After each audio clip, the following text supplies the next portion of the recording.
order. This is the time and place set for the meeting of the Carson City Utility Finance Oversight Committee. Could we please call the roll? Chairperson Johnston, Present? Vice Chair Bowling, Present. Member Turchek, Member Bathgate, Here. Present. Member Connect. Here. A quorum is present.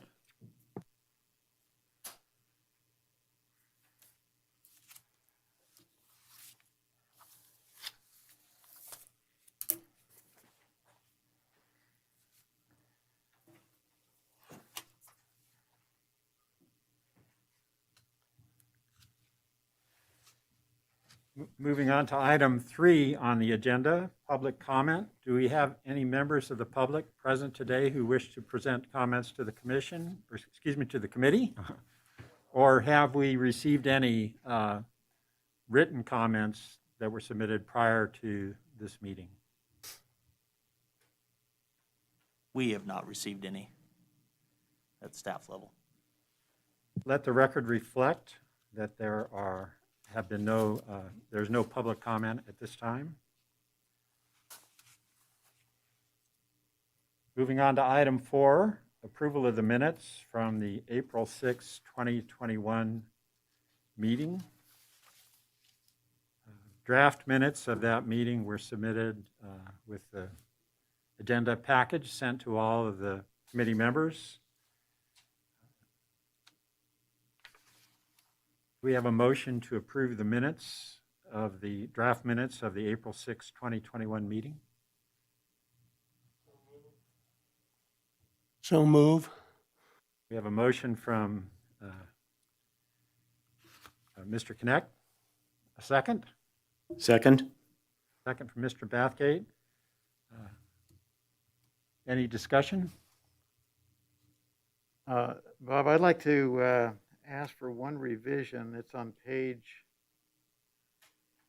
4. And it's the last line before item 2G. And it's a quote that I had, and it says, "It is an absolute thrill to sit here with a motion like that on the table where it should be meets, M-E-E-T-S, as opposed to beats, which is currently shown." That's all I have. And Randy, where were we there? It is in item 2G. just above 2G. It's the last line in item 2F, as in Foxtrot. Oh, There's a quote.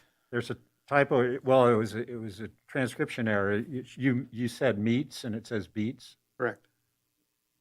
It should say meets, M-E-E-T-S.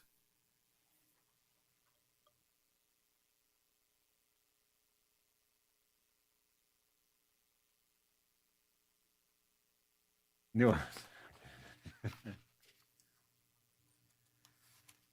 Okay, and so do we have a motion? Do we have a motion, Randy, to correct the minutes as you've so indicated? I can accept that as a friendly amendment. Thank you, Ron.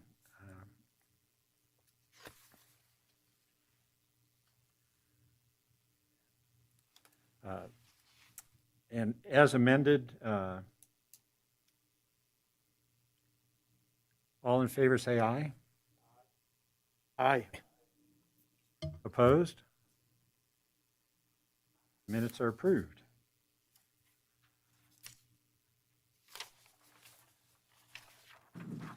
All right, moving on to item 5 of the agenda for discussion only, a presentation and discussion of the manager's report on personnel, projects, and planning. Andy? Yeah. I'll start us here. For the record, Andy Hummel, wastewater utility manager for Carson City. Since we got the rate study done last year, a big part of what this committee does was that. So especially for the newer members, I thought this meeting here in January, although there's not a lot on there, really nothing that's an action item, wanted to get in front of this committee again and just kind of give an update on what we've been up to. And then in the next item, talk about our capital improvement planning process, where we're at in that process for the year. Just keep the members kind of up to date on how that's going. This first item is kind of our normal update on projects, planning, that kind of stuff. And since Eddie put this together, I'll let him start. Thank you, Andy. Well, Eddie Quagliari for the record, Water Utility Manager. Thanks for having us. Like Andy said, this is going to be kind of a brief overview where we're at with current projects, and some of which we've completed already and some of which we're in the middle of right now. Some of them will overlap with the CIP as well. So we put together a little map, if you have it in front of you. Some of the projects I'll be talking about are on this map. Most of them are on during the CIP under the next agenda item. So kicking off for water utility, I wanted to jump in. I always get asked this all the time. Where are we at with water? How is it looking? We've had that big storm. So as of January 4th, the snow water equivalent, we're at 199% of median. And you can see that on the hydrograph there. That's basically from that one storm that we got. It only takes a few of those kinds of storms to get us up there. So it's been, so the funny thing about this slide is we're still in a drought. So per the U.S. Drought Monitor, we recently bumped down to a D1 status. And it just goes back to that, the fact that we are the driest state in the nation, and we seem to always be in a drought with these periods of wet periods that are more seldom than the drought periods. So kind of a picture of where we're at. We're looking good for this year, but still, as of last night, the drought monitor had us drop down to a D1. As of January 4th, we were a D2, so that storm did help drop us down a notch in the drought monitor. So just wanted to start off with the overall big picture of where we're at snow-wise that we rely on. Next, I want to jump into an overview of how much water we've been producing. These numbers are total production. So this is total water getting, taken from the creeks, the river, and from our wells. This isn't metered demands. So our max day demand has peaked in 2020 at 17.65, and then we saw a slight uptick in 21 of 17.89. We are progressing through a drought in these 2 years as well. We added about 200 connections between the 2 years. So increasing demands, but I think I've presented that we have 18,000 acre feet of water rights, and we've been around 11,000 total production. Our water loss is still staying really, really at good numbers. The last 3 years, we've averaged under 10% water loss. So that's the amount of water from when you pump it out of the ground or produce it, like these numbers, versus how much you sell. And we're fully metered, so whatever the water loss would be water that we've flushed, or through projects, we use water to clean the pipes out and to flush the project. So in 2020, we finished the transmission main, and our water loss would be way under 10%. During the transmission main project, we were flushing that line quite a bit. It was a 24-inch water line. So that added to that unmetered amount, since we're not metering that amount. So we're looking really well on water loss. We're probably more likely number is about 5%, which is a really good number for a utility. Moving on to the next slide, I've got my water projects and study updates that I usually do. We've just completed 4 new permanent generators that are at 4 of our well sites. And these are important well sites. They each feed a different zone, different areas, different tanks. So it covers us in a disaster situation. So that's really exciting to get those in. And that picture with the red roof there on the bottom is that white box is one of those generators. So it puts us in a good place. We're currently rehabilitating well 44. That's the other picture on this slide with the big crane. That's out at Empire Ranch Golf Course. We're doing a big rehab here. This well hasn't been used in a few years, and I'm trying to get it back into the production schedule. So we're doing a big rehab on it. We're doing zonal sampling. We're throwing everything at it to make the most of that well. So that should be done here soon. Well 24 we were going to do this year. I've recently pushed it off to next year just because of timing backing up against the summer demands. So we're going to hit that one next winter now. And because we're putting so much into well 44, we're really focused on that one right now with the well driller. Water line replacements, we've just replaced the water line in Long Street. That water line's over 100 years old steel main. They were doing a big street project there, so we jumped in and got the water line out. We've done 10th and Curry looping, and these are on this map that Andy handed out. Long Street, 10th and Curry. We've funded the Colorado Street. That's the next big street rehab coming up that you'll see out there. And then pretty soon here, Highway 50 water line replacement. That is replacing a water line underneath the NDOT path. They're redoing their path through there. So we're getting in there before them and getting it done. So just some coordination with the other agencies. In March, we're starting up a Gonai Canyon tank rehab. That's the one up off at the end of Gonai up there. It's on the map shown in front of you. That's going to start this March. A lot of planning goes into those. A lot of our tank sites are single tank sites. So you have to figure out how you're going to provide fire flow and demands while you're rehabbing it. And you don't want to do it in the winter because of the cold for painting. So it's a juggling act on how to get it done in the right time to do it, because summertime's obviously out. And then, our big project everyone knows about is Quill Water Treatment Plant upgrade. I'll be doing a little update on that at the end of this presentation, so I'll save some of that for that. But we're basically in the 15% stage. We have 15% designs plans in front of us that we're going through, and then working towards 30%. So that's going well. Water studies, I've presented on the Lakeview Timberline Pump Station study. That's really just adding resiliency and redundancy up there, up those pump station chains, feeding those two subdivisions. We don't have a final draft yet, but the results are looking promising that we can accomplish what we set out to accomplish there. There's single vault pump stations with single pumps in them. So you have, single points of failure. We're looking at adding two pumps in the vaults, so we have backup and quick connections for generators, that kind of thing. We've been getting, NV Energy's been doing these PSOMs, which are outages, and those two areas are affected by those. So every time they say they're going to shut down the power, we get our emergency generators, our portable generators, and move them up the hill. And some of you may have seen that this fall. So we're trying to stay ahead of that too. We've embarked on an iron and manganese treatment study, and this is more on the east side of town in our wells. It's a naturally occurring minerals.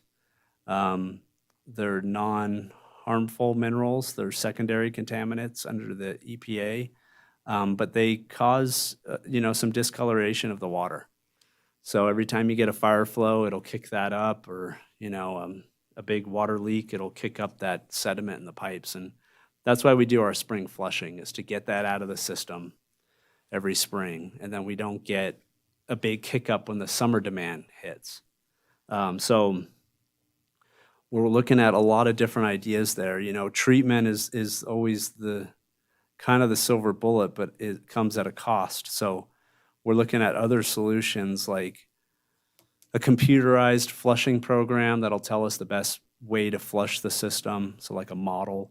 We're looking at ice pigging, different times to run the wells so that we don't put as much into the system. So kind of well optimization, blending lines and that kind of thing. So it's an interesting study and an interesting issue to have. We're also embarked on a few rehabilitation programs, and I'll go through some of that in the CIP, but it basically mirrors our CIPs for our well rehabs, our tank rehabs, and our PRV rehabs. So we have about 60 PRVs in town in vaults. They all need to be upgraded and rehabbed. And we're putting all these things on a 30-year schedule so that we can plan them out. And those will mirror our CIP funding so that we're keeping up with it. Instead of just going after the big things that we know about, we're planning it out now. So those are really good plans to have, and we're happy to have them. Staffing, we are remained pretty well staffed and status quo there. We have one big retirement coming up in the fall. It's Brandon Mattison. He's our production foreman. Been with the city water for 27 years, a lot of experience. So he's retiring and going off into the sunset. So we're going to try to get ahead of that one and get his replacement in place before the summer demand hits, so that new person can go through a full summer of what he does, because that's really when the rubber hits the road there. So that's how we're staying ahead of that retirement, which is a big one. And so that's the projects and staffing's updates. And then I have a couple slides just on Quill, just because I think that's the kind of the big project we have going on right now in water. So in front of you, that's the conceptual layout of these new package filters, we call them. It's really conventional filtration is what it's known as. You have your flocculation and sedimentation in that upper zone of those boxes you see, and then the filters are in the end of it. It's known as conventional treatment. They're packaged units. That's 6 MGD of filter capacity there that you're seeing in front of you inside the existing building. A lot of you did the tour of the building, so you kind of can see the office there on the left and where we walked in. So this is what it looks like. We have UV there on the right. We have to add some pump stations since they're gravity filters instead of pressure filters like we have right now.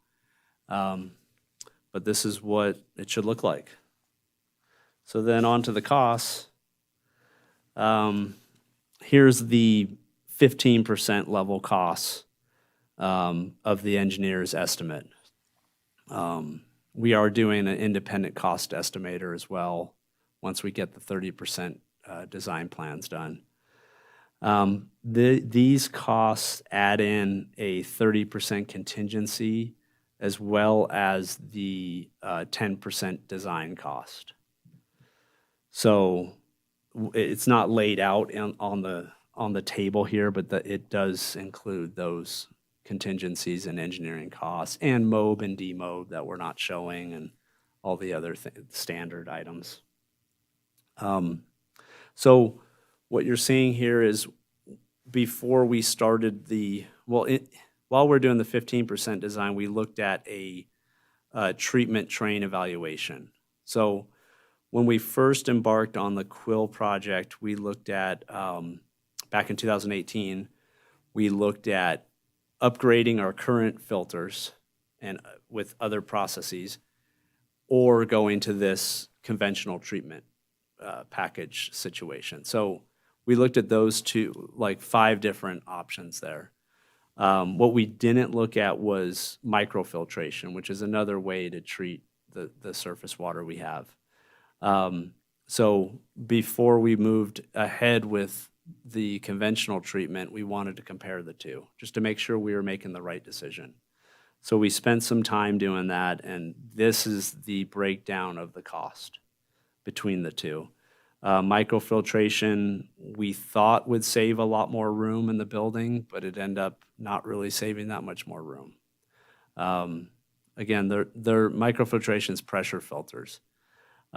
The big problem with them is the ongoing rehab cost. You basically have to replace those filters every 7 years. And the filters are the expensive part. So you're spending quite a bit of money every 7 years to basically replace the whole thing. Whereas with the conventional, there's not a lot of replacement of anything. We talked to one plant, we visited a lot of plants in California and Nevada, and one plant had the package filtration for their surface water treatment, and over 20 years they only spent $400,000 on it to recoat them, the steel on them. So that was all they spent on their filters, other than chemicals and, general maintenance. So we're going with the package filtration, the conventional filtration like you saw in the slides.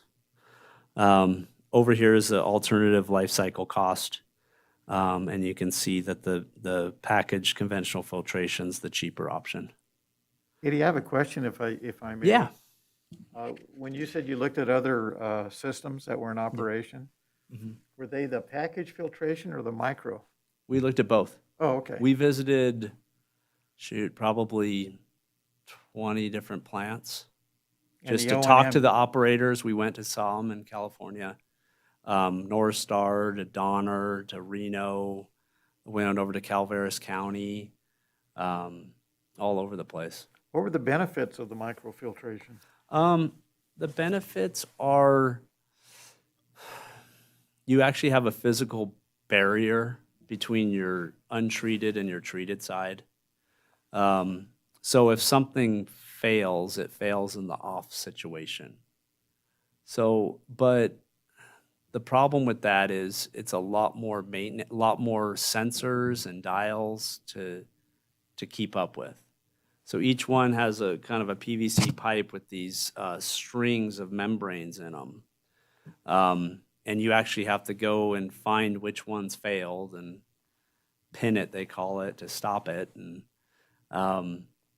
it's a lot of diagnostics, and they supposedly save some room, but we didn't really find in our design that it did, because you had all this extra chemicals for the cleaning of the membranes and extra processes for that. So it didn't really save us a ton of room in the end. The only benefit is they said it was a little easier to operate, but we didn't find that was always the case. It seemed more technical to operate to us. So, Okay, thank you. yeah. No, good question. But we looked at it, our operators came with us. They got to talk with the other operators. Tumwa just built a packaged conventional filtration plant on Whites Creek. They just commissioned it. It's a 4 MGD plant. And then Virginia City, which uses the same water we're using from Marlette, that gives us a lot of our problems, is using the same conventional package filtration plant.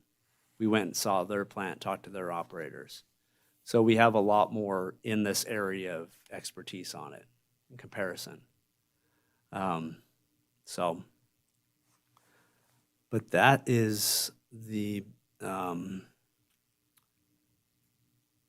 basically the end of my presentation. If anyone has any other questions. Thank you, Eddie. talk Before we about- move to Andy and sewer treatment here, do the committee members have any questions of Eddie on his presentation? I have a couple. Yeah. Yes, following up on possible treatment for the iron and manganese, Mm-hmm. would that be, if you did go that route, would that happen at Quill?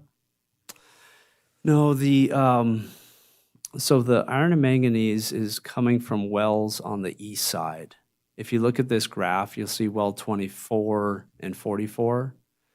There's the 2 river wells on the paths that we were discussing earlier. It's coming from one of those, and then 44, and then up on Morgan Mill, we have a well called well 40. So those are the primary places where it's coming from. So we wouldn't send it up to Quill to treat it, nor could the treatment at Quill handle the iron and manganese.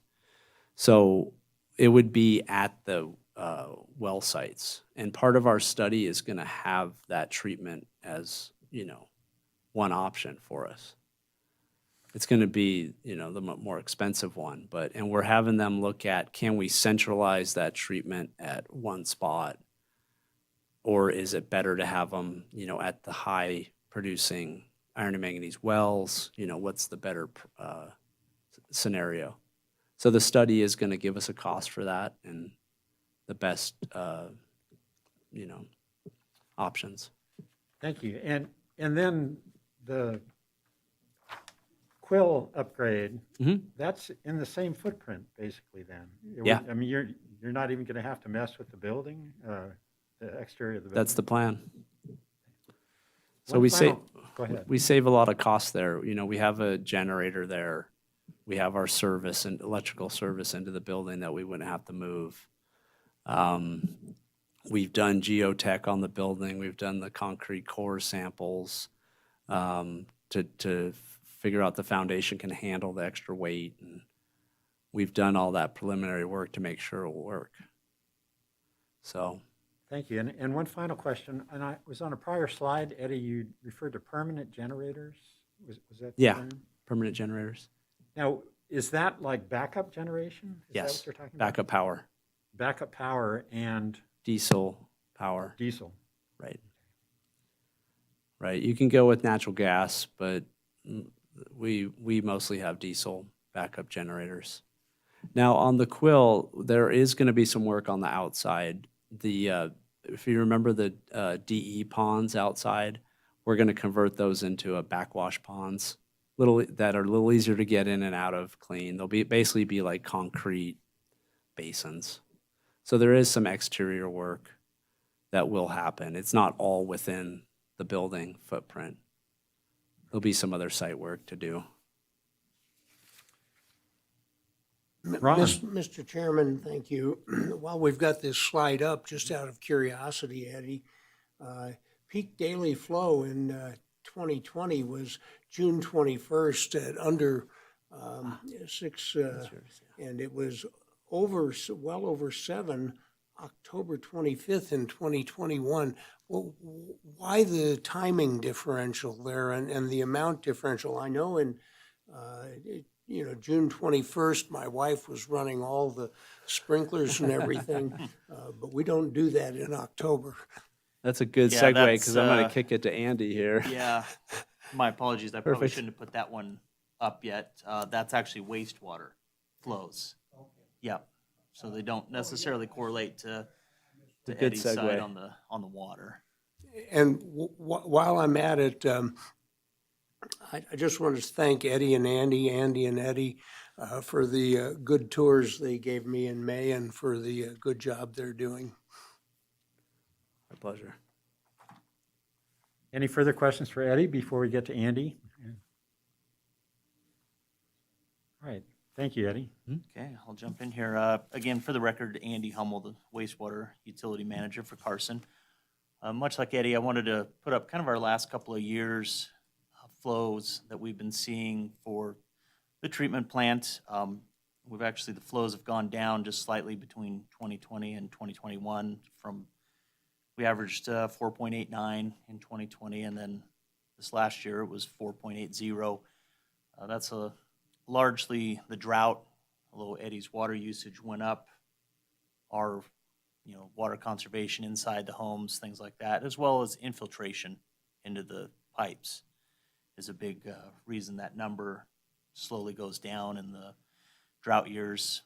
With this wet winter in December that we've had, we've seen our average flows for January have come up compared to last year. So I think this year we'll see a higher flow rate when it's all said and done.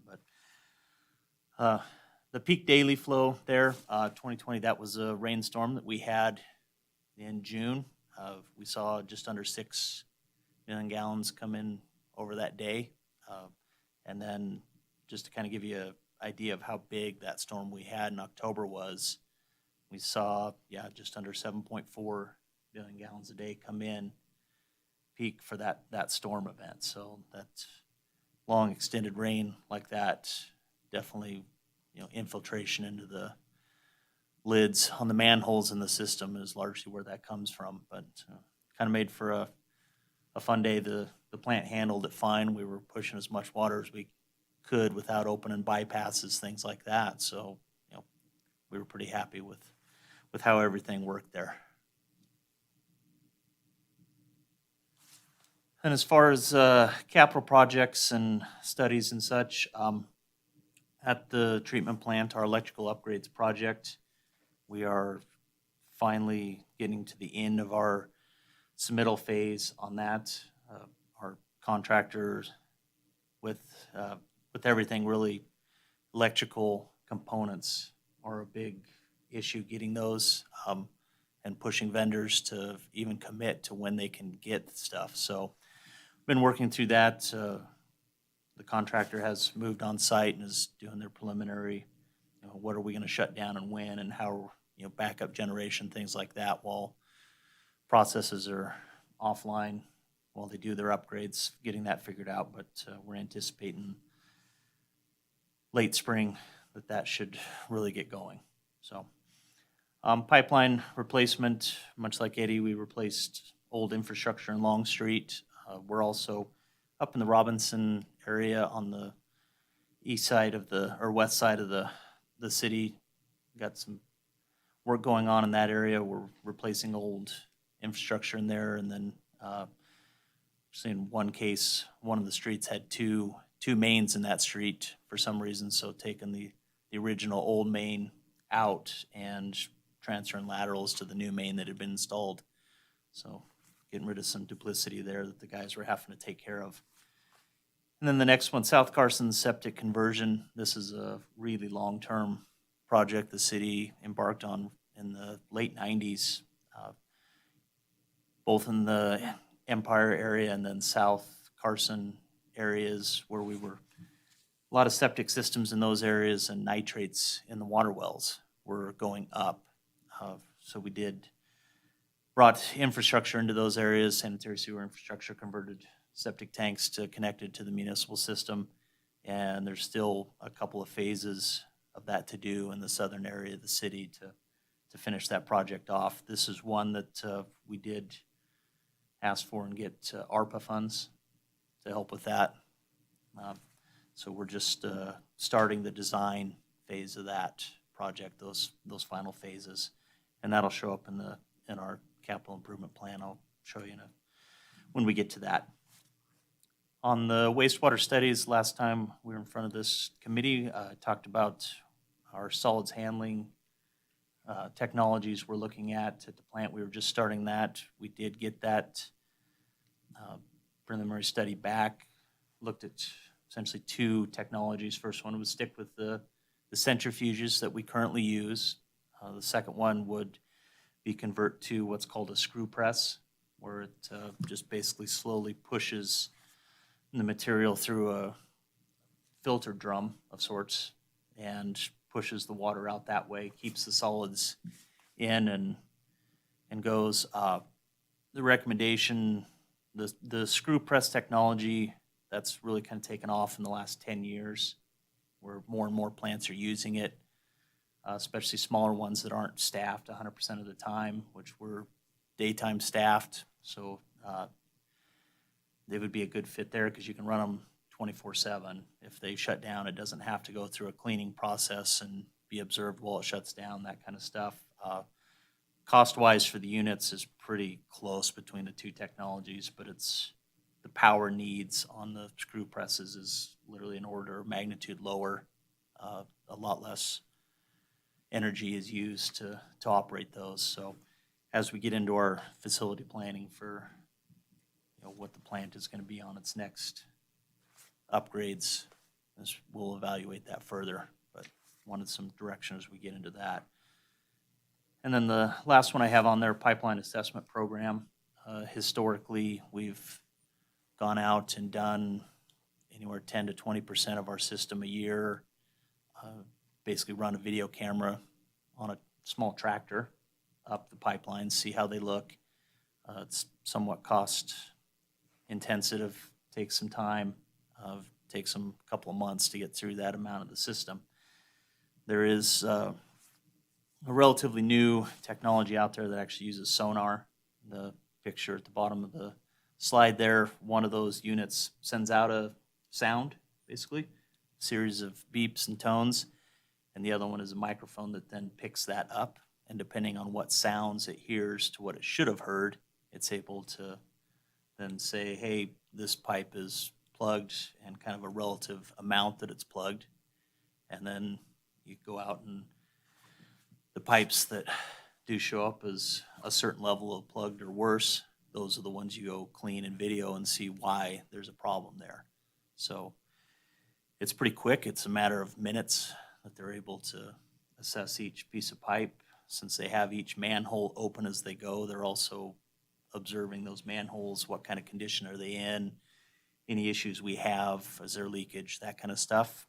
So we should, for roughly the cost of what it was taking to get, 10-15% of the city done each year, we're able to get, we're going to do 50% of the system this year. That was just approved at the board at the last meeting, so we're hoping to get a lot of data back quickly on that. It is something that I've used in the past and previous employment with City of Sparks. It worked really well there too. So we're excited to get that going. And then from a staffing standpoint, we had one retirement on the mechanic side last year. That's been replaced, and our new mechanic is getting up to speed and doing really well. We had a resignation on our operations side in the last couple of weeks, so that position is out, being advertised right now. At this point, our operations staff is all the other three members. Two of them were pretty new. We had just hired them late last year. They both recently passed their grade 1 certification, so the three operators that are there today are all licensed and doing very well. So we're happy with that. Any questions on the wastewater side before I jump into stormwater? Questions from the committee members? I have a question Yeah. for you. So you mentioned difficulty getting electrical components for upgrades. Is that generally true, or is that specific to the current environment of supply shortages and everything we're hearing That's kind of everywhere. right now? Yeah, our electrical team is seeing that, and they're seeing price increases coming from the vendors they use, every couple of months, seeing another bump. Thanks. Yep. Ron, Randy, questions? I do have one. Yeah. On the pipeline assessment, you said it historically has been 15% of the system per year, and now you're looking at 50. Yes. That's a great improvement. Yeah. It doesn't tell you why it's clogged necessarily, whether it's you have roots growing in, the pipes breaking, things like that. But then we can focus our CCTV efforts with our own equipment on, from this company's experience that we're using. They do a lot of them in Utah, and they're just slowly pushing out into the areas around Utah. They see roughly about 5 to 10% of what they've just went and assessed that you need to go look at, which is very similar to what we saw when we did this in Sparks a number of years ago. So that a big part of that is those are lines that they might be newer, PVC lines that have been in, 5-10 years, and everybody thinks PVC is great.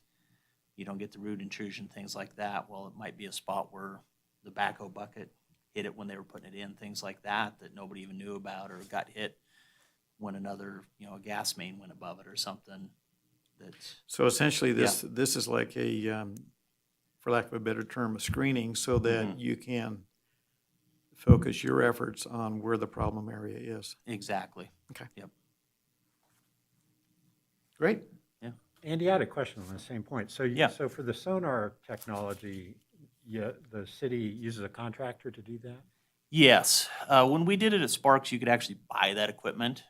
And the way we did it there, we bought the equipment and then hired a consulting firm to come and do it for us. So we didn't have to take our staff off of cleaning the pipes on a daily basis, and they could just focus. Now, the company that produces those units, they figured out it was substantially easier to put together teams that knew how to run this. They spent a lot less time just go do that rather than try to teach the various municipalities how to go do this and get good results. And then the other technology, you actually send a camera through the pipeline? Yeah, the traditional uses a physical camera in the pipeline to go do it. And that's equipment the city owns. We do have a van set up with that equipment. In the past, these big contracts we would do, we would hire somebody with that equipment, and that would be their sole focus is, go and look in pipes every day.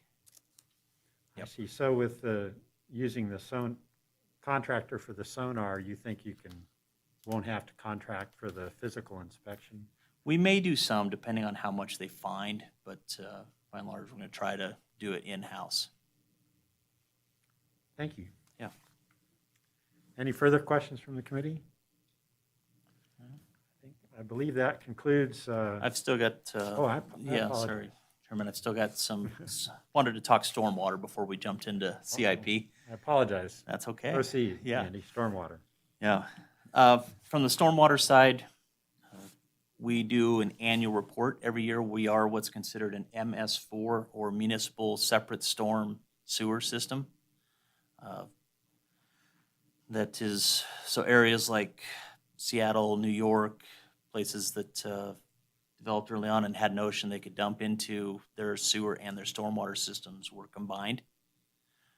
And then, so they would go a lot of times right out to the bay, or those lower flows would go to a treatment plant. And then when the storms happened, there'd be so much flow, it would just push out to the ocean. We have two separate systems. So our sewer system, the wastewater gets collected and goes to the treatment plant. The stormwater is its own separate pipes collection system that gets conveyed away. That stormwater system is permitted as well. And every year through NDEP, we do an annual report on, are we meeting our goals? Are we removing the material we said we would through the system? Things like that.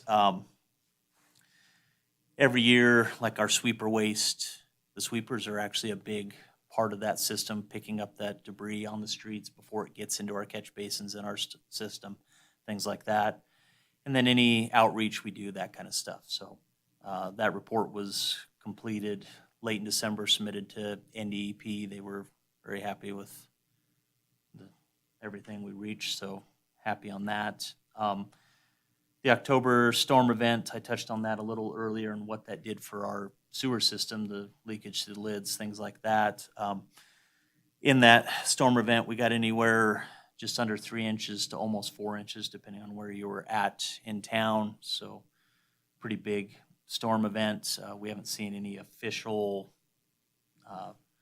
what level of storm that was. Rob Fellows, our stormwater person, engineering side, so that kind of lines up with anywhere from a 50 to a 200-year event, depending on where at in town it was. So from handling that event, things worked really well. So a lot of the stormwater improvements that we've been making recently did a good job. Some of that was just how dry the ground was. A lot of that rainfall got absorbed before it ran off. I think if we had that storm event today where everything's more wet, we'd see a lot more runoff. But from the project side, last year they did some improvements on Conti, and then Washington and Emerson did some trash rack improvements. Did some work on the Sutro Basin, some scoping on that project, what that needs to be, and then we're still waiting from FEMA on that as far as that scoping, and then if that's okay, if we can proceed with that project.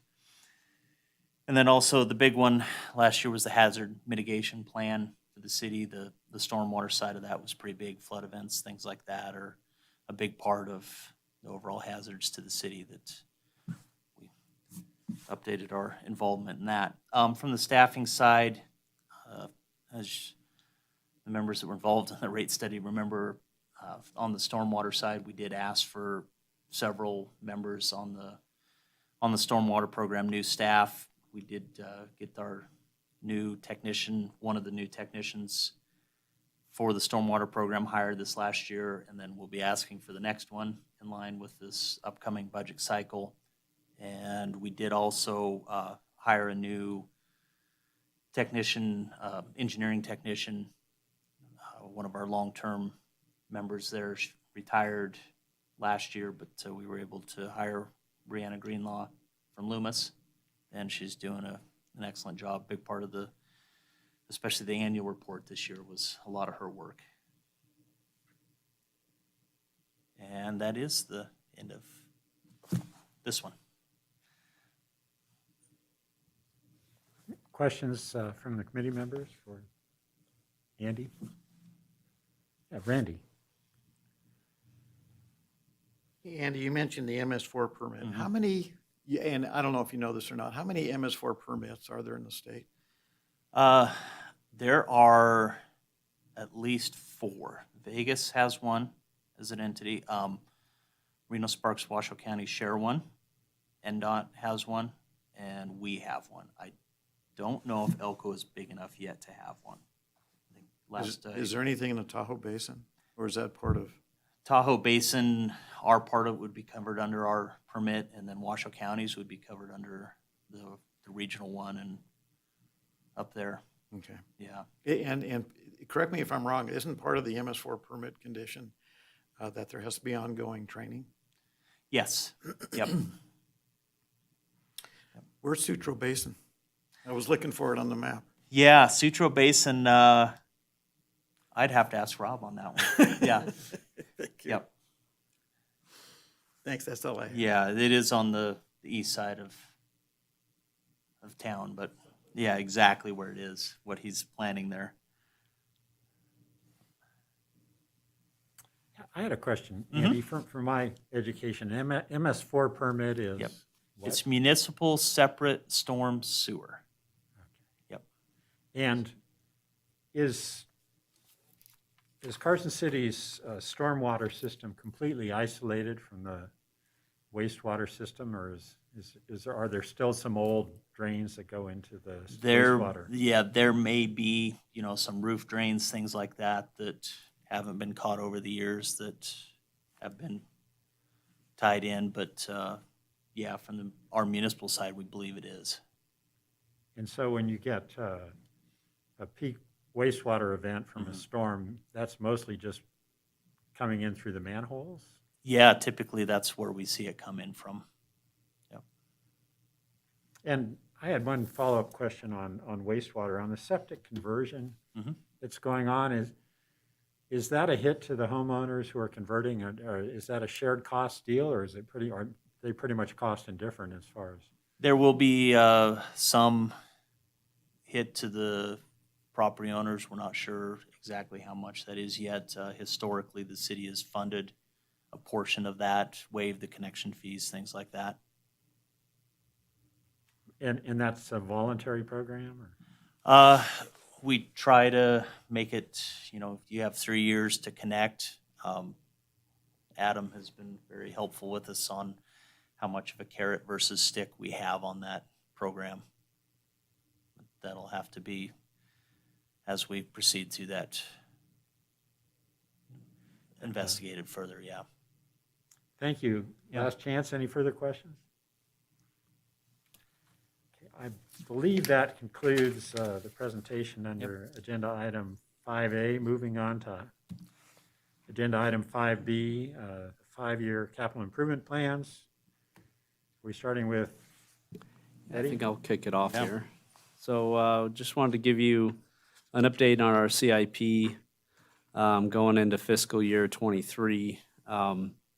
you know, a lot of projects that we've even presented on are funded already through previous CIPs. So fiscal year 22, for example, has the Colorado Street Rehabilitation Project and the Highway 50 project, and a couple others that aren't actually on this map, like Prison Hill Booster Pump Station, that I've presented on before. That's the Edmonds down here southeast of town.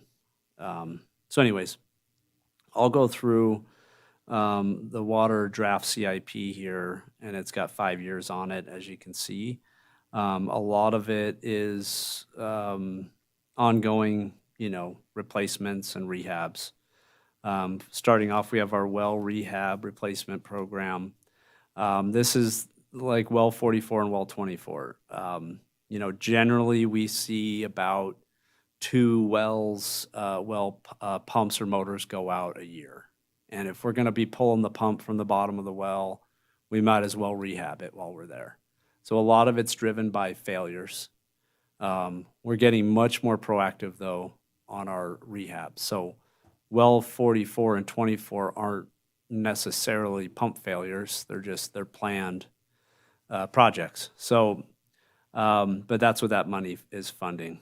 We have 1 full well replacement planned, and that's well 4, which is near the juvenile hall there on 5th and Solomon.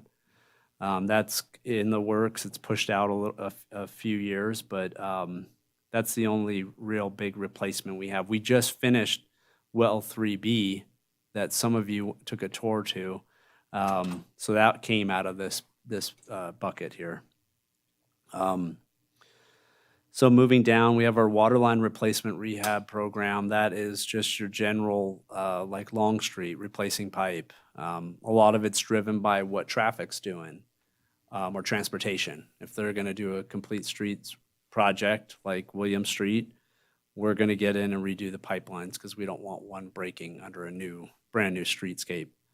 So you can see 23 and 24, I've moved almost all my rehab money down into that William Street Complete Street project, which is a big deal. It's a big project. It's much like the South Carson Street project. But going forward, you know, part of our rate study, we upped our money. So starting in 2025, we go to $2 million. Generally, we're about $1 million a year in waterline replacements. So that's a place where we bump that up so that we could stay ahead of transportation and get the places we need to get done, the critical places replaced. So we talked about East William Complete Street Project. That's a project on the horizon. Tank maintenance program. Again, it's those tank painting, like Gonai Canyon tank. And this is, you know, we inspect about 3 tanks a year. We have divers come out, scuba divers, and they go in and they do their video and they give us our assessment. And we collect these every 3 years. And now we're taking all that data and putting it into a replacement program or a maintenance program. So this funding, you know, every year that we get it, we'll have those projects pre-planned. So our design group can stay ahead of those. Emergency generator program. Again, it's just getting more of those backup generators out there, so we can continue to operate. Replacement pumps, motors program. That's just, you know, money to replace our pumps. We have 16 different pump stations, all with, you know, 3 to 5 pumps in them. So we're replacing pumps all the time. That, you know, and then the replacement of the pumps and the wells would be out of the rehab program. But we have a lot of pumps and motors out there. Fleet replacement, that's just replacing our trucks and our fleet. Equipment repair maintenance, that's replacing our bigger equipment, you know, our vac trucks and our backhoes and loaders and,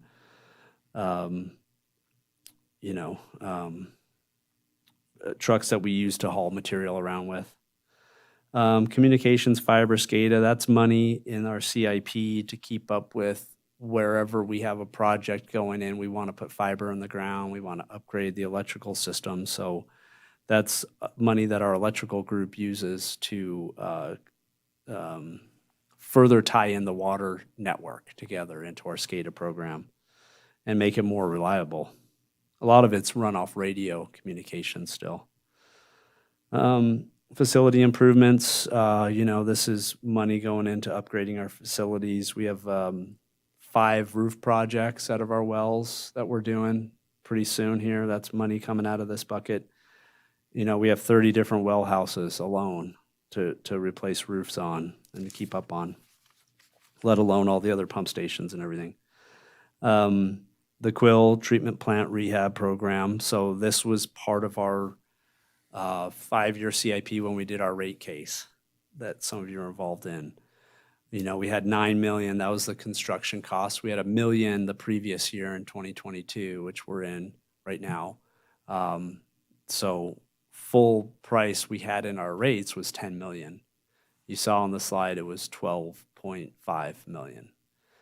That's with a 30% contingency. So we weren't too far off in our, back in 2018 when we came up with this $10 million number. Even with, scheduling in some of the inflation we've had, because we got those prices in December for the 12.4.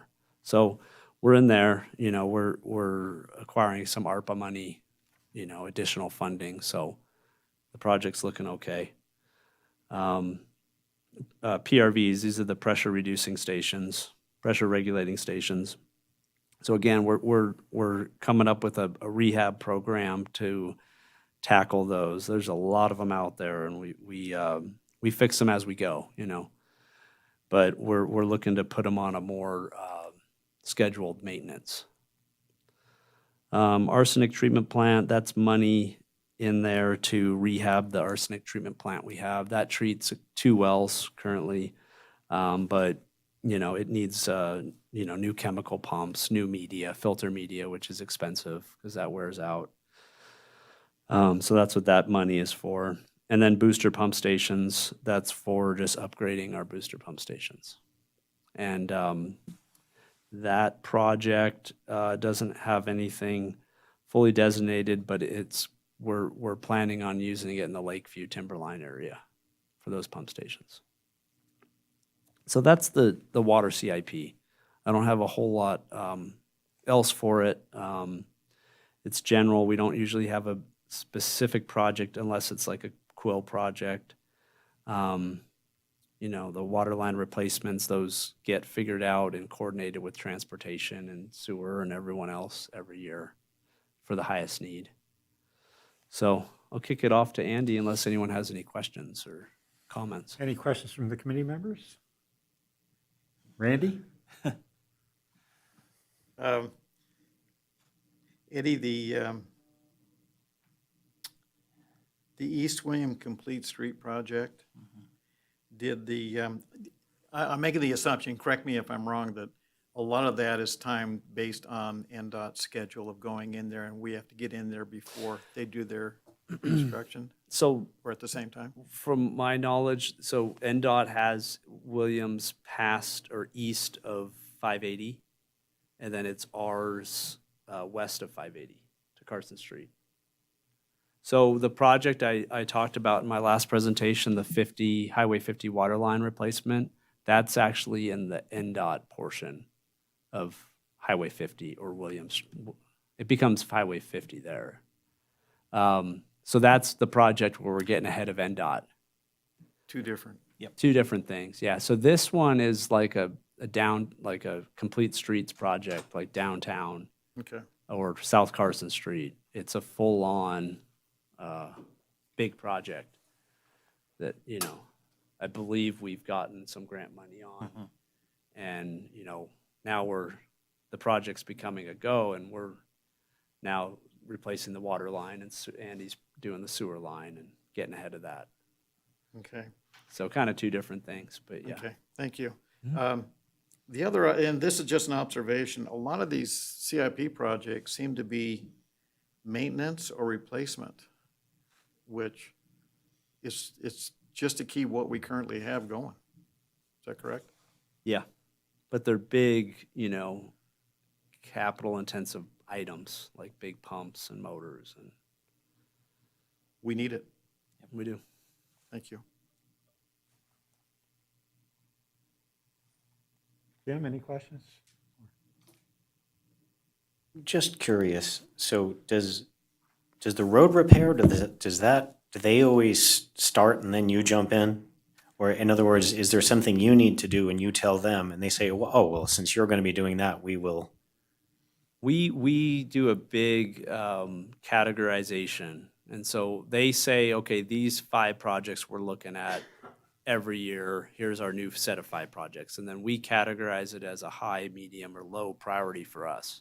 And then we all decide, if Andy has a high priority, we pull those out and then we attack those together. So there's a lot of planning that goes into it. Transportation usually drives the bus in that Okay. scenario, but we work together on the best, projects to do. And one of those is like Colorado Street.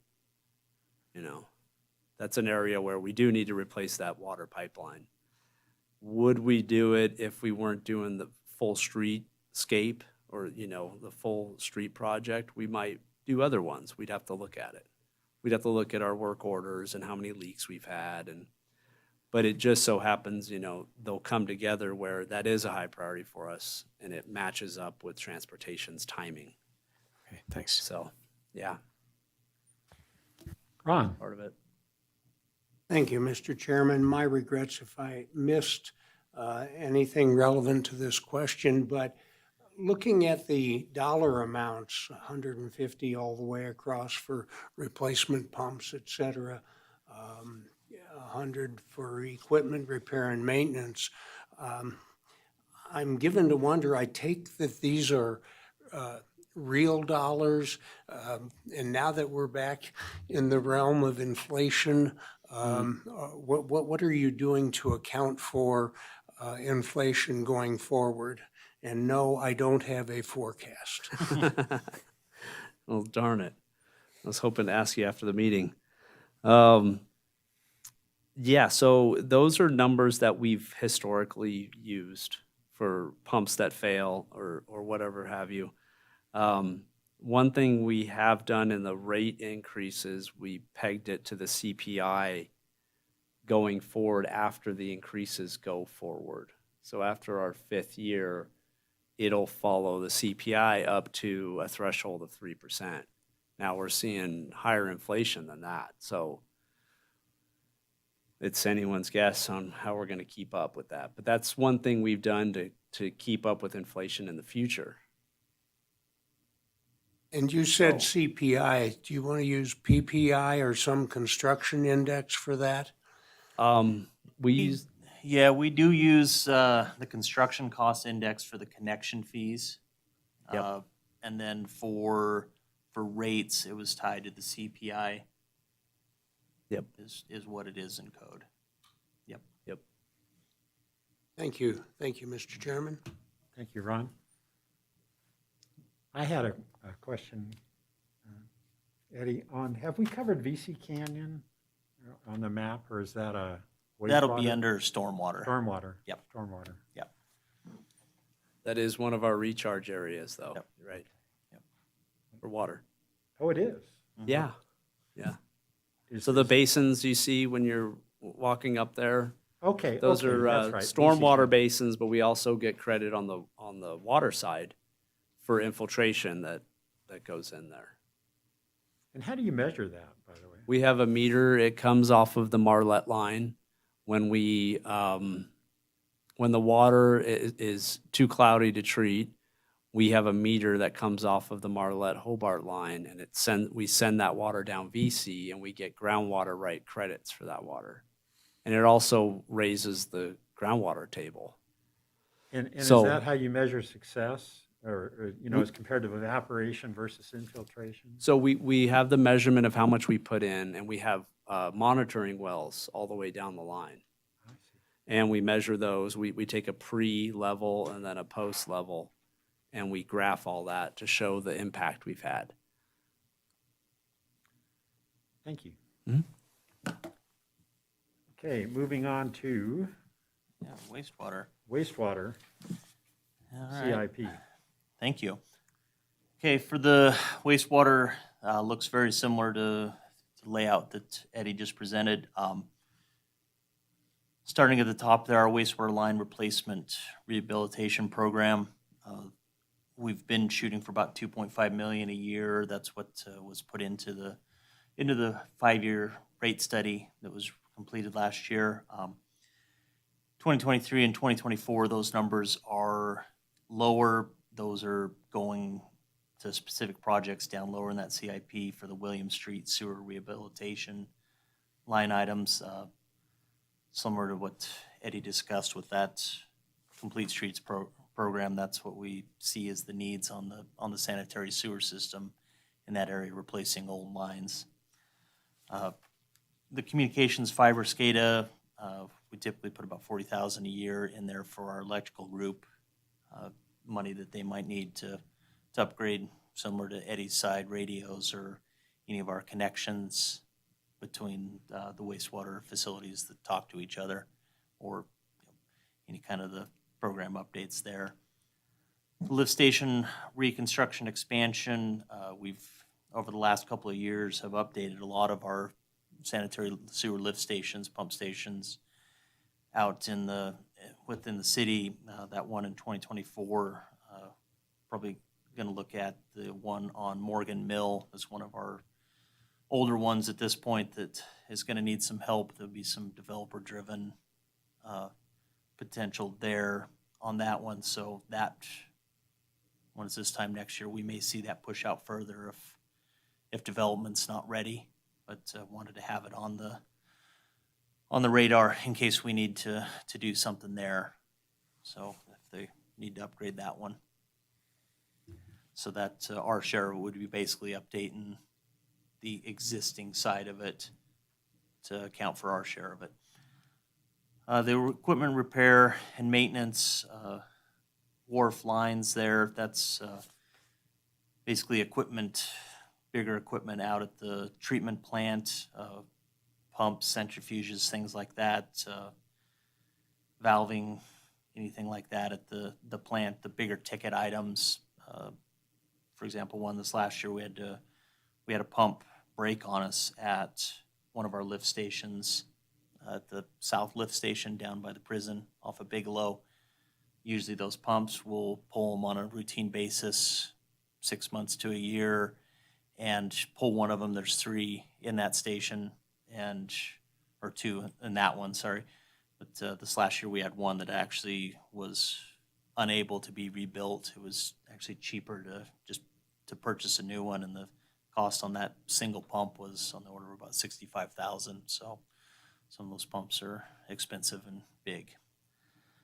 The facility repair and maintenance, again, for the treatment plant and lines program, but that's similar to what Eddie discussed, roofs, things like that, building improvements, just keeping the buildings alive over the years. Our fleet replacement program, that's vehicles. This coming year, this one, at least on the wastewater and stormwater, we may see those numbers move around a little. The fleet manager was some of that for this coming year. One of the big ticket items in there was buying a loader between numerous funds that use it. The stormwater program, the water program, wastewater, as well as our streets program. They were still debating whether that loader needed replaced this next year or if it could go a few more years. So our final CIP, that number will likely change.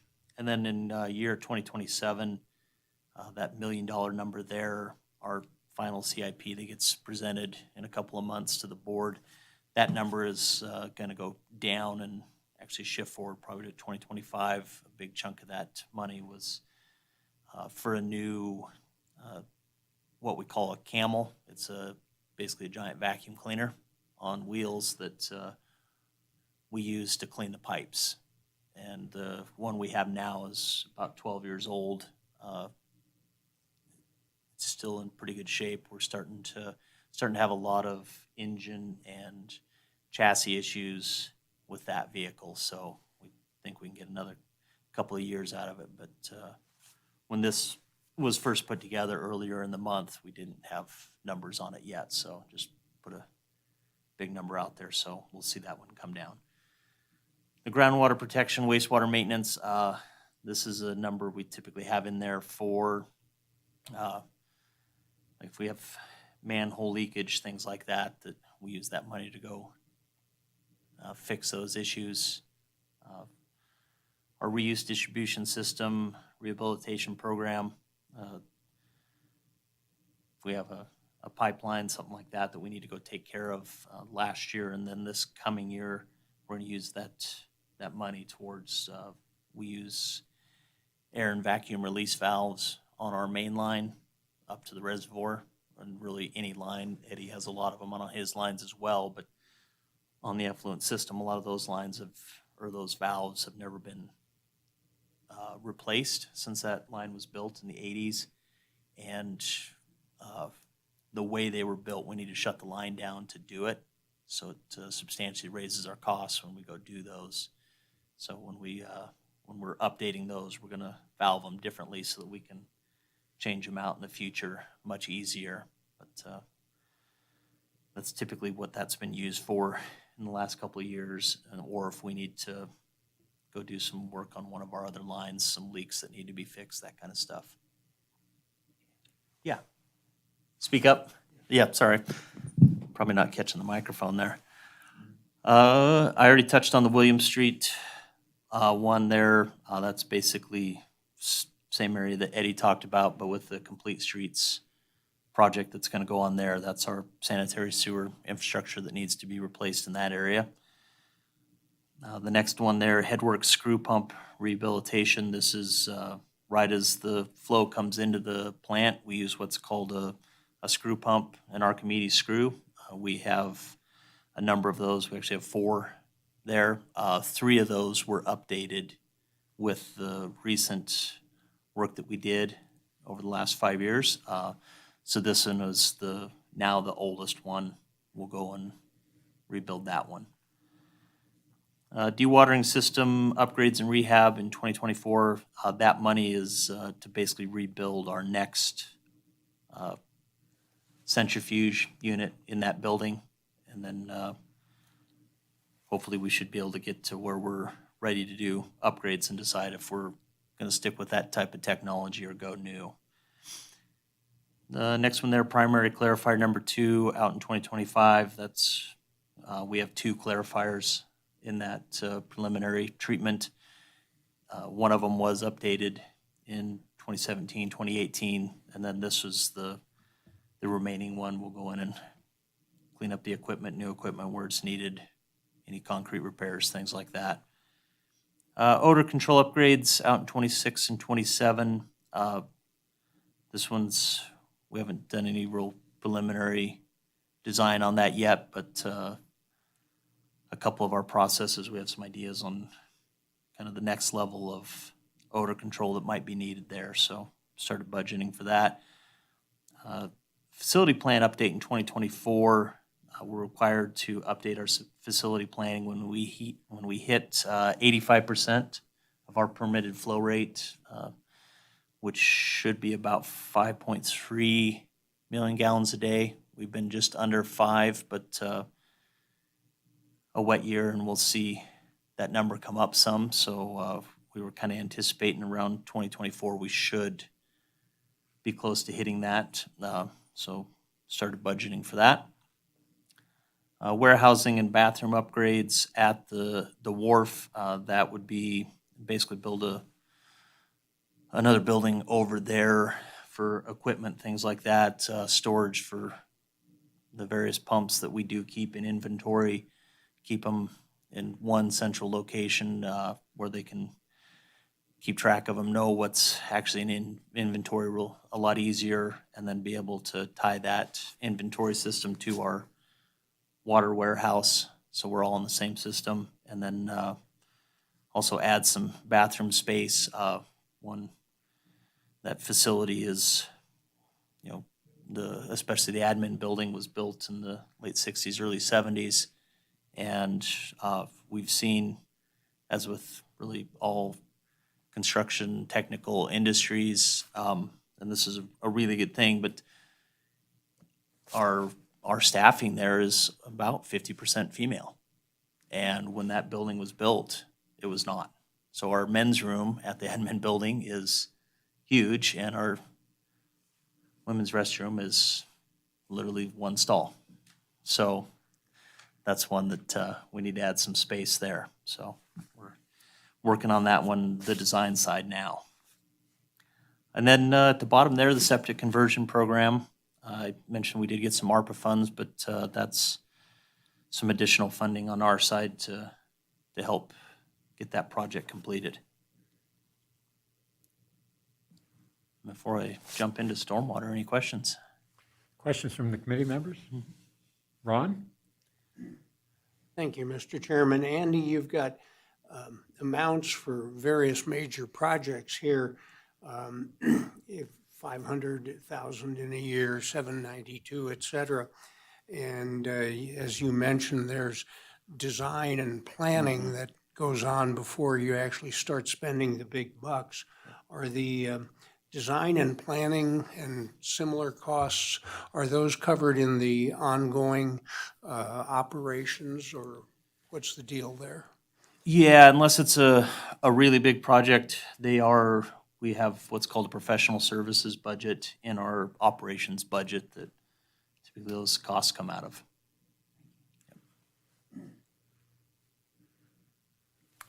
I had a question. Yeah. Andy.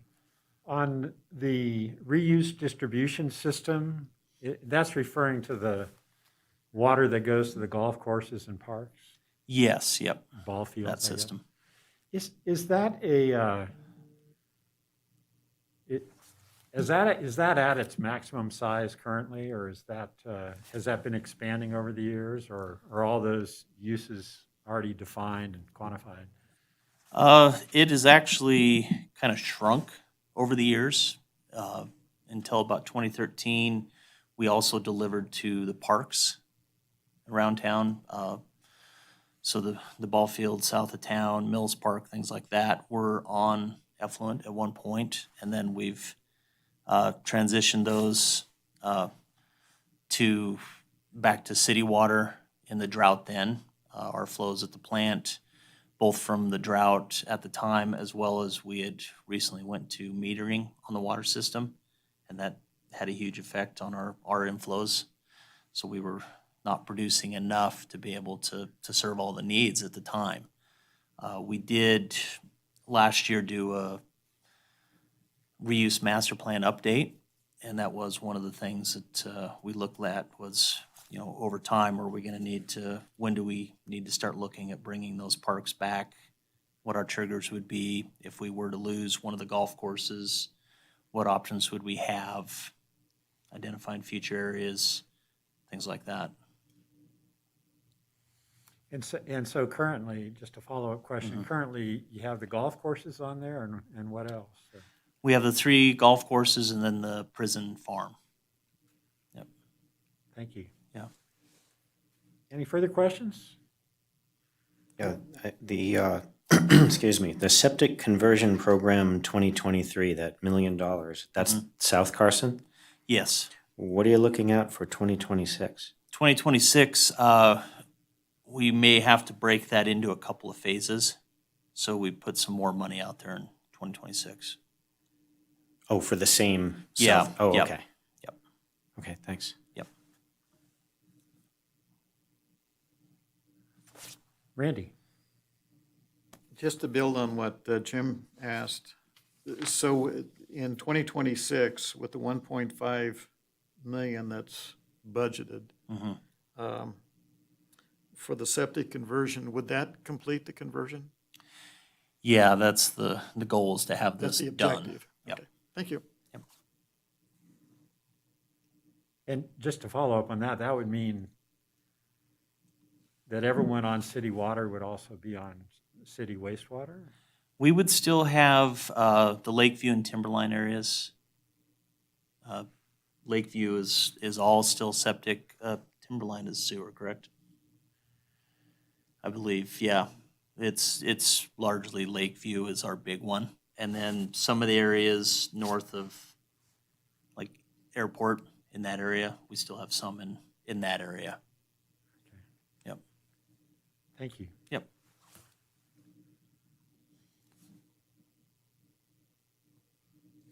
Okay, on the stormwater side, on that one, typically each year we look at some small stormwater improvements around town. That $250,000 amount there generally gets used for that. So go, replace some culverts or small detention basins, something like that. Flood emergency equipment, we've been using that to purchase barriers, things like that. We also typically try to pair that with grant money if we can to extend what we can purchase. And one of the big ones that we're looking at in our current year is actually at the treatment plant, where we're buying some barriers along the creek. In a flood event, we could get some water in from there. So we're looking at a barrier system that would be relatively easy to deploy and not have to go out and sandbag. So that could be done quickly in the event we were going to see a flood. Stormwater fleet, the big ticket item here in this next year, we're looking at purchasing a Vector on that side. The $510,000 is a large part of that piece of equipment. Those basically similar to the Camel that we use on the wastewater side, basically go out and Vector, they basically clean out storm, like catch basins, things like that. They also have a water tank and pressure washer system on them that they can flush debris out of lines and stuff. Big difference between the one that we use on the sewer side and what we use in stormwater, and water uses them as well, is the one on the sewer side actually recycles water, so it has filters built in so that solids are going in the tank, and whatever water they started with in the morning, as they're sucking that debris back up, the water's separated out, and they keep using that through the pumps, so they can go a lot longer with that one throughout the day. But that type of system is pretty limited to wastewater, where you've got that constant water flow that they can use in the pipe. So, but it costs more, but operationally they're able to get a lot more done. On the map, the Gonai Wash, up in the northern area of the city, we're looking at some drainage basin channels and improvements. Pretty minor stuff. From talking with Rob, this first round is more specific study areas that they want to look at. VC Canyon, with the area where Eddie does their recharge, looking at some access improvements and management work up there to kind of control access to a couple of areas up there is what that money's going to go for. Northwest drainage improvements, that's kind of in the area around Quill, where that's denoted on the map there, looking at some property acquisition and improvements up there to help the drainage system. Much like the water and sewer side, East William Street, we're going to have some improvements we need to do there with our drainage system. That one, a couple of intersections that need infrastructure, and then we've also got some old corrugated metal pipe that if we can get in there and get that replaced, we definitely want to do that, as the life cycle on that pipe is, once it starts failing, can create some issues for us. And then in the future years, these are all projects we've talked at numerous times with our CIP that was put together for the rate study, but various improvements around town. Got a lot of them there, just still just picking at that list and getting things done as we move along. And then Darren he's out today, but did text me Sutro Basin.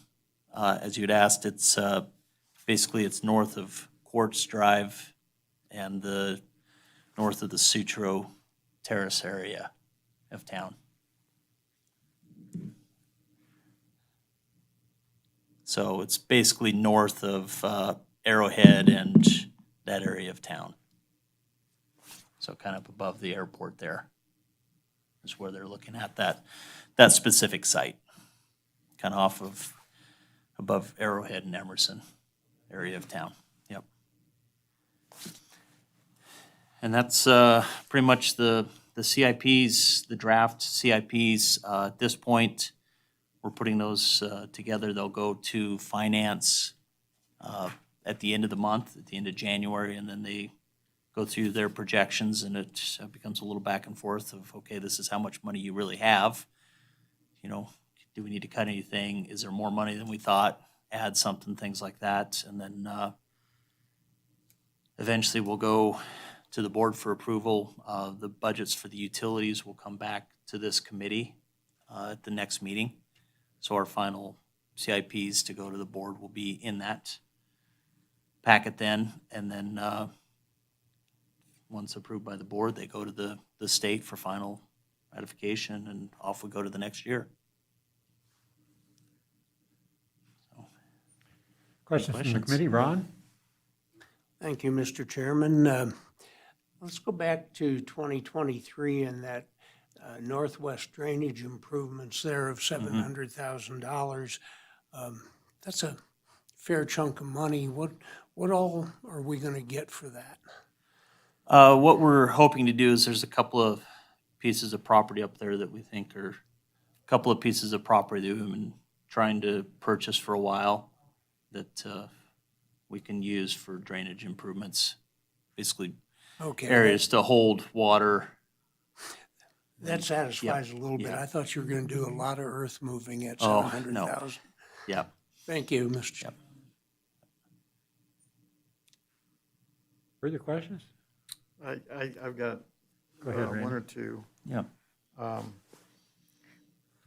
Building on what Ron had asked, the northwest drainage improvements, that's primarily land acquisition? Yeah. And is that near Quill, or is it further to the north? It's to the north, generally.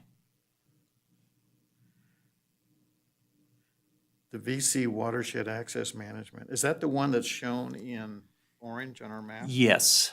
Yep. And again, that's primarily roadways, or is it easements, or? Primarily roadways. That is that highlighted parcel there is city-owned. Okay. Yep.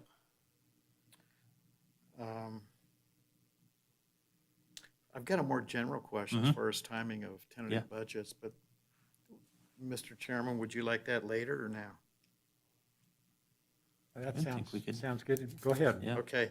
What is the schedule on tentative budgets? Because I know you'll come back to this committee at some point.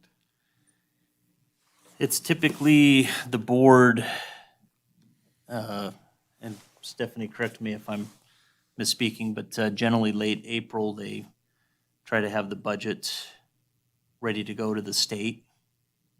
And then in May, they're accepting the final budget through the board. So as far as this committee, and I was going to talk about that when we get to our future agenda items, but as far as timing for this committee, it'd then be kind of late March, first week of April, when we'd want to be in front of you again to talk our budget for next year for approval. Okay. When it comes to that point and going through this again, the CIPs, my compliments on the map. For me, it was really helpful. Yeah. Aside from seeing a listing of projects, you can get a sense of Yeah. where the projects are. The Yep. type of projects, it was great breaking them down Good. between the wastewater, water, and stormwater. That's all I have, Mr. Chairman. Good. Jim, any questions? I had a question on the stormwater fleet. And he did, and I guess just as sort of a background, I've only been involved in this a couple of years, Yeah. but I know that that's a new bill item, the stormwater charge to Yes. the city's residents. For something, for example, like street sweeping, is part of that picked up by the stormwater charge? Yes, yep, and that equipment for new sweepers, in fact, that the 2024 number, a big part of that is a new sweeper in that year. And prior to the stormwater, where did some of these, I mean, I know a lot of this is long deferred Yep. spending that was not occurring. Yeah. But part of it was, where did some of this stuff live before there was a stormwater? It largely lived in the streets maintenance program, and some of it would come out of historically the sewer maintenance program as well, would be the two that would get tasked with With what's now kind of stormwater? unfunded mandate to take care of things. Yep. Thank you. Yep. If there are no further questions, I believe that concludes item 5B on the agenda. Moving on to item 6, future agenda items. Yeah, so Darren has been furiously texting me dates for our next meeting, and when we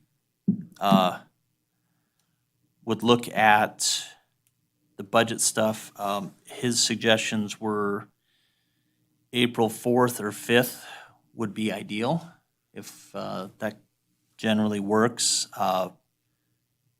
Probably a morning meeting again.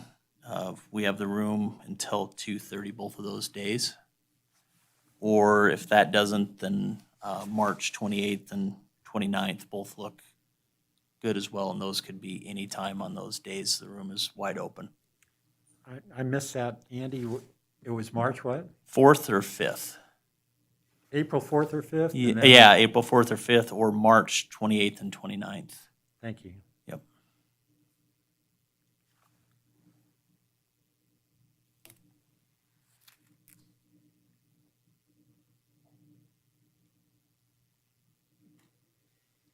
So those are Mondays or Tuesdays? Yeah. Either week. Yep. Committee members, or any known conflicts at this point? Ron? No known conflicts, but I prefer Mondays. Great way to start the week with you Yeah. guys. Jim? The only conflict I have is Tuesday, March 29th. Okay. Monday, the 28th, and then April 4th and 5th are wide open. Okay.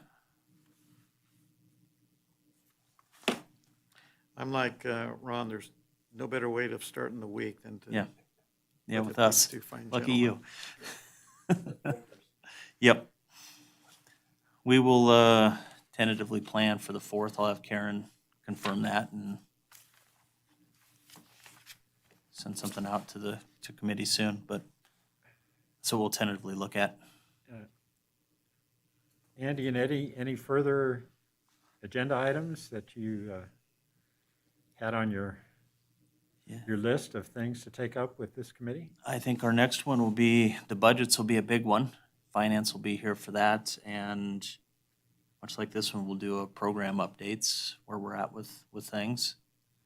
And if there's anything specific you guys have been wanting to know, we can add it in. But, yeah. From the committee members, any suggestions for future agenda items that we haven't discussed? Yeah. All right. Hearing none, I think we're done with agenda item 6. Moving on to agenda item 7, public comment. Are there any members of the public present who would like to address the committee? Let the record reflect there are none. Item 8, having concluded our business, this meeting is adjourned.